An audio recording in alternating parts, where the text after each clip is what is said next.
નમસ્તે મિત્રો, આપ સૌ સાહિત્ય પ્રેમી વાચન પ્રેમી મિત્રોનું ઓડિયો ગુજબુક્સમાં સ્વાગત છે. અત્યારે આપણે વાંચી રહ્યા છીએ વર્ષના પ્રત્યેક દિવસ માટે એક એમ 365 સુંદર સંદેશાઓ સાથેનું આ અદ્ભુત પુસ્તક ઉઘડતા દ્વાર અંતરના. માર્ચ 20. તમે જે કાંઈ વિચારો, જે કાંઈ કરો, જે રીતે વર્તો તેની દુનિયાની પરિસ્થિતિ પર જબરદસ્ત અસર થતી હોય છે. એટલે જીવનની ઉજળી બાજુ જોવાનું, ઊભી થતી દરેક પરિસ્થિતિમાં ઉત્તમ તત્વ જોવાનું અત્યારથી જ શરૂ કરી દો. તમે પૂરતા ઊંડાણથી જોશો તો તમને એ મળશે. એ હોય જ છે, પણ ઘણીવાર એટલું ઢંકાયેલું હોય છે કે લુપ્ત થઈ ગયેલું લાગે.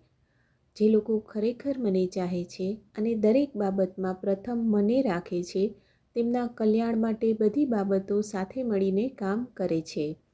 તમારી શ્રદ્ધા મજબૂત અને અચળ હોવી જોઈએ. પરિસ્થિતિ ગમે તેટલી ઘેરી અને ગમગીની ભરી લાગતી હોય, એમાં ટકી રહેવા માટે તમે તૈયાર હોવા જોઈએ.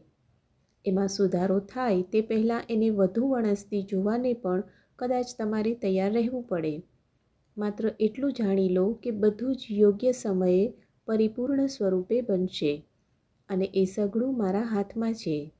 ઊંડેથી સમજી લો કે હું સર્વમાં છું, સર્વત્ર છું. એવું કોઈ સ્થળ નથી જ્યાં હું ન હોઉં અને અંતિમ લક્ષ્ય પૂર્ણતાનું છે. આપનો આજનો દિવસ શુભ રહે.